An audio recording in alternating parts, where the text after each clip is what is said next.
Cinema in మహా Maruti talkies cinema ముచ్చట్లకు స్వాగతం. నేను మిస్టర్ బీన. మాట సూటిగా ఉంటుంది, మ్యాటర్ క్లియర్ గా ఉంటుంది. వీడియో టాకీస్ రాజా. ఇప్పుడు మ్యాటర్ లోకి వెళదాం. సూపర్ స్టార్ మహేష్ బాబు శ్రీమంతుడు సినిమా ఆగస్టు 7న విడుదలకు సిద్ధం అవుతుంది. అందుకు ఇంకా 10 రోజుల టైం ఉంది. పాటలతోనూ ట్రైలర్ తోనూ సినిమా మీద ఏర్పడ్డ క్యూరియాసిటీని అలానే సినిమా విడుదల వరకు కంటిన్యూ చేయడానికి సినిమా రూపకర్తలు రకరకాల ప్రయత్నాలు చేస్తున్నారు. ముఖ్యంగా సోషల్ మీడియా సైట్స్ లో ఎప్పటికప్పుడు కొత్త ప్రచారాంశాలను బయటికి తీసుకొస్తూ మహేష్ అభిమానులను ఉత్సాహపరుస్తూనే ఉన్నారు. పోతే ఆ పబ్లిసిటీ ఐటమ్స్ ఓ పరిధిలోనే ఉన్నాయి. అంటే కొన్ని అంశాలను మాత్రమే ప్రచారానికి వాడాలి అని దర్శకుడు కొరటాల శివ డిసైడ్ అయినట్టున్నారు. అందుకనే బయటకు వస్తున్న పోస్టర్స్ కానీ మేకింగ్ వీడియోస్ కానీ వీటన్నిటిని చూసిన వాటిని మళ్ళీ చూస్తున్న ఫీలింగ్ కలిగిస్తున్నాయి. అవసరమైన వరకే అంచనాలు సెట్ చేయడం అనేది కొరటాల శివ గారి స్ట్రాటజీ లా కనిపిస్తా ఉంది. ఆ ప్రకారం జనాలు ఎక్కువగా ఊహించుకోవడానికి అవకాశం ఇవ్వకుండా కొంత పబ్లిసిటీ స్టఫ్ మాత్రమే బయటకు వదులుతున్నారు. ఇలా దర్శకుడు ఇతర సభ్యులు కొన్ని జాగ్రత్తలు తీసుకుంటున్నప్పటికీ ఈ సినిమాకి సంబంధించి కొన్ని ఆసక్తికరమైన విషయాల్ని బయటికి రాకుండా మాత్రం ఆపలేకపోతున్నారు.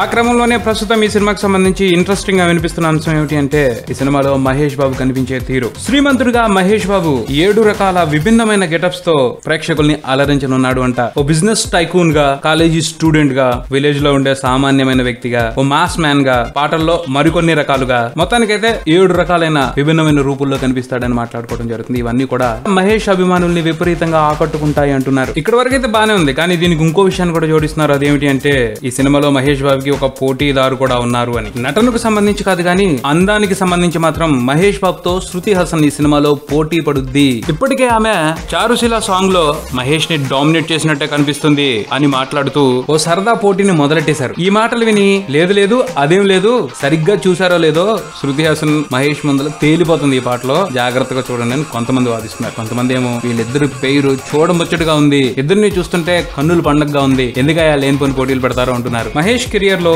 సోనాలి బేంద్రే, నమ్రతా శిరోద్కర్, ఇలియానా, త్రిష తర్వాత మహేష్ కి పర్ఫెక్ట్ పేరుగా కనిపిస్తుంది శృతి హాసన్. ఈ మధ్యన మరి హైట్ ప్రాబ్లం కారణంగా మహేష్ బాబుతో పర్ఫెక్ట్ పేరుని చూడలేకపోయాం. ఇప్పుడు ఆ కొరత తీరుతుంది అని కొంతమంది ఆనందాన్ని వ్యక్తం చేస్తున్నారు. కానీ సరదాగా పోటీని మొదలుపెట్టిన వాళ్ళు మాత్రం శృతి హాసన్ సినిమాలో మహేష్ బాబుని డామినేట్ చేసుద్ది అన్న నమ్మకాన్ని బలంగా వ్యక్తం చేస్తున్నారు. తెలుగు సినిమాలో, అది మహేష్ బాబు సినిమాలో హీరోయిన్ గురించి ఇంత పాజిటివ్ గా మాట్లాడటం ఇంట్రెస్టింగ్ అంశమే. పరిస్థితి చూస్తుంటే మాత్రం మహేష్ బాబు శృతి హాసన్ కి ఆ ఛాన్స్ ఇచ్చేట్టయితే కనిపించడం లేదు. చూడాలి మరి కొరటాల శివ ఇందుకు సంబంధించి ఏమైనా సెపరేట్ ప్లాన్స్ ఏమైనా అప్లై చేశారేమో. ఇది బుల్టన్, మరో బుల్టన్ తో మళ్ళీ కలుద్దాం. Subscribe and keep watching Maruti Talkies. For మీ mister Bean Talkies Raja. Thank you.